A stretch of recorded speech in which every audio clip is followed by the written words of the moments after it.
the last conversation I had with him, I said, Lindsay, we've come of age. We have a robust economy. We can take care of our own financing our own weapons for the defense of Israel and defense of our common interests with America. So I'm going to phase out the support, the military support for Israel over a period of years and bring it down to zero. We can do it. And he Welcome on in, everyone. This is the Dissident Debrief, and today we're going to be reacting to Bibi's plan to help merge the United States military with Israel's military in what they're calling in the new National Defense Authorization Act, specifically Section 219, which does kind of it deeply integrates the United States military with Israel's military so that they share all intelligence and information and new projects. So we're going to listen to Bibi Netanyahu give his interview on Fox News. He's going to eulogize Lindsey Graham a little bit, and we'll talk about it. Went ballistic. He said, no way, you can't do that, because he was so concerned with our security, which he believed was your security, that he actually fought the Prime Minister of Israel on keeping America's aid or actually increasing it. Man, just listen to that. Lindsey Graham was so concerned about, I mean, this is coming from Bibi, so consider consider the source. But if the story is true, and Lindsey Graham fought vociferously for us to keep sending Israel money and to not have Bibi like reduce their aid, the aid that they received, that is just absolutely bananas. It just shows like the treasonous nature of Lindsey Graham, or the neocons just always got us into more war. Lindsey Graham was probably the champion of new wars and sending as much money as humanly possible out of the United States, pulling money out of the United States taxpayer and giving it over to defense contractors here in the US, as well as foreign aid to Israel. Just it, gosh, it makes me sick. And that tells you what kind of a person this extraordinary friend was. Lindsey Graham was a treasonous scumbag. Prime Minister, that's also what the critics were angry about him with, that a lot of people said we're in these wars in the Middle East and we're not actually taking care of a lot of domestic things, and a lot of people have trouble with how that war is executed, or even how your war is being executed. But he did stand with you. What would you say to those critics? Well, I would say what he said to me. He said, you know, the war in Afghanistan, he said, cost us several $1 trillion, right? An enormous amount of money.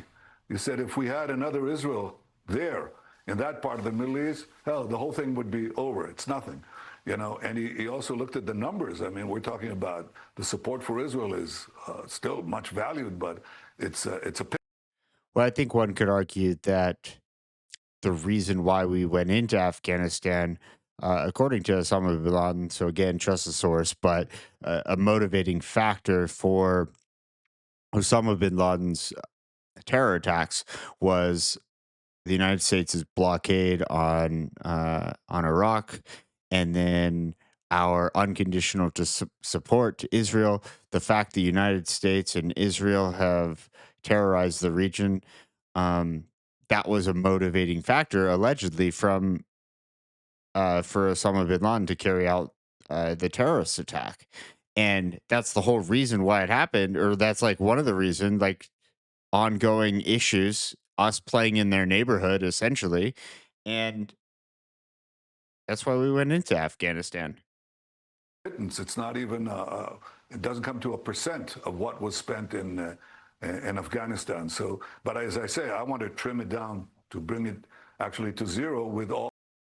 And when Bibi says he wants to trim his aid or draw down the aid down to zero, what he actually, that is just, it's kind of like a really clever truth that's a lie. So hypothetically, they might end up reducing or bringing their aid down to zero. But the new National Defense Authorization Act that they're trying to get Congress to pass permanently moves the United States and Israel from a giving Israel aid package like 3.4 or 4 billion a year to permanent merging of intelligence sharing and projects. So from aid to partnership. And BB's going to talk about that a little bit. All the deep appreciation for the valued support that we received over the years. So I think Lindsey Graham had it right.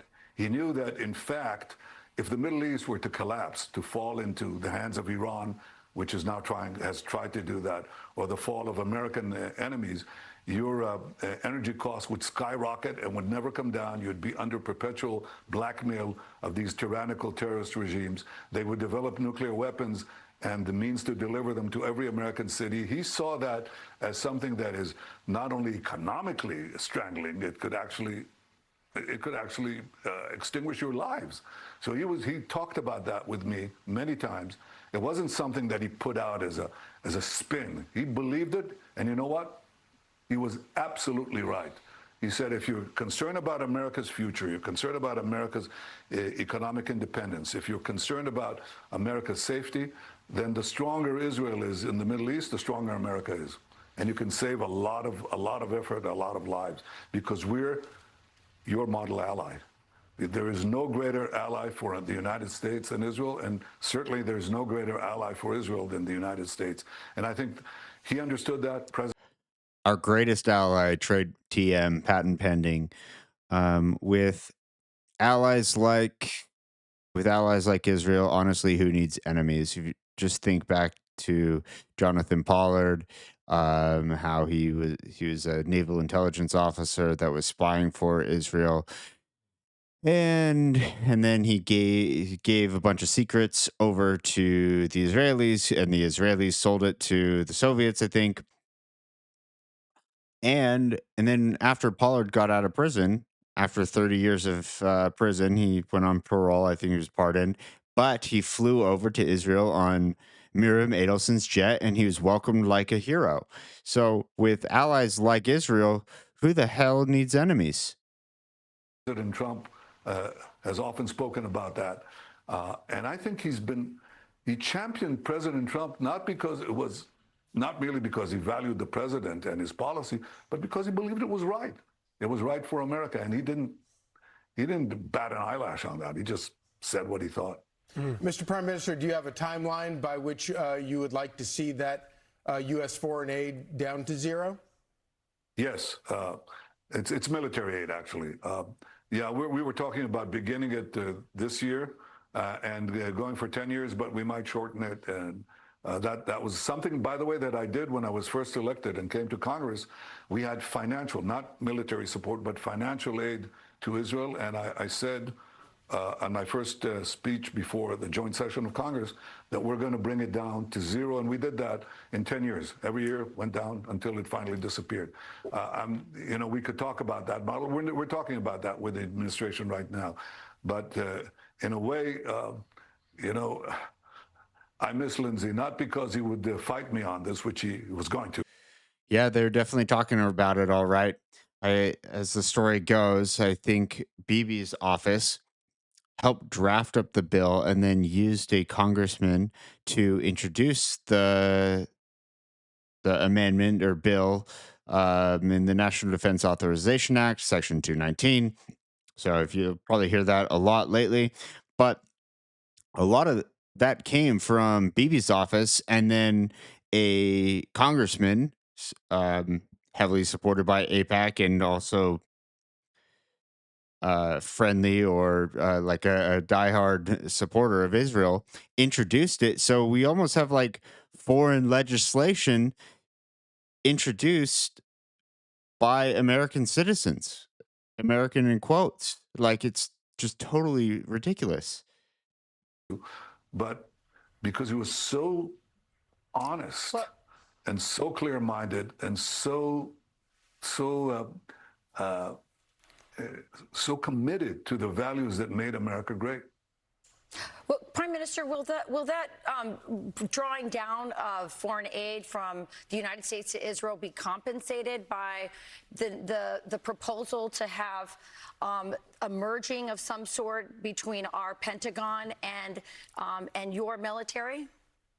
Yeah, see, this woman like just nailed it. It's a merging of the United States Pentagon or intelligence or technology with Israel. So essentially, what they're going to do is they're going to look at everything that we do from a military basis and then kind of opportunity cost, like who does what. And that way, the two countries are inextricably linked. And so, if there's ever a conflict, the United States really has a sovereignty issue where if they don't want to do something and then Israel like uses some leverage like, hey, do you want this thing that we make for you?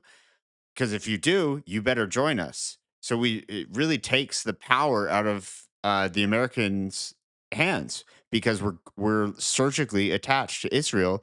If I mean even more so, even more than we are right now, if the new National Defense Authorization Act with Section 219 attached to it, the highest form of treason gets passed. Yeah, I'm calling it from aid to partnership. So we take away the money that is given to Israel, which is one part, but the other part is we co-invest in equal measures in the new technologies that are needed to give our military and your military the advantage. So there are some unbelievable projects. So we invest jointly and take the fruits equally. You move from aid to partnership, and I think that represents what Israel is. And remember, the other thing is that we share with America unbelievable intelligence to save American life. Yeah, unbelievable intelligence. So good that we didn't know about 9/11. And then so good that Iran would just fall and will be greeted like liberators if we just take out Ayatollah Khomeini. Yeah, the intelligence the intelligence is usually bad or deliberately bad to get America into quagmires like we're in right now the last 5 months. So Israel does have an amazing intelligence service. However, the intelligence that they give to the U.S. usually there's an agenda behind it to get us into things.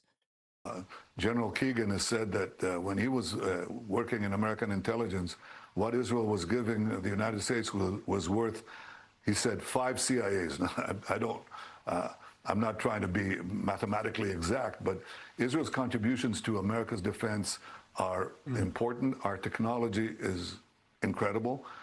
And since yours is incredible too, and you're the great champion of liberty and free markets, I think the meshing of our two great countries of talent would strengthen America's. The great merger and acquisition of America and Israel. You know, if that pass, we've been owned, kind of influenced, owned, occupied by a lot of Israeli interests already, or just kind of make it official, I guess. Competitive position, both in the economic marketplace and in the military battlefield in many important ways. So that's the idea. The idea is to take away aid, one-sided aid, and move it into, bilateral investments for common benefit. It certainly brings up some issues of sovereignty, but we'll have to work that out later. Thank you so much, Prime Minister. We appreciate you joining us. Yes, Prime Minister, thank you for joining. That's what I have for you guys. Yeah, as the women just closed out, it would bring up some sovereignty issues, but we'll just work that out later. Anywho, if you like this video, hit the like button, share it with a friend. It really helps the channel, and consider subscribing. I'll check you out in the next one. Make sure to follow this story. Call your senator, call your congressman. This National Defense Authorization Act with Section 219, it has to fail. Like, if this passes, we're so cooked.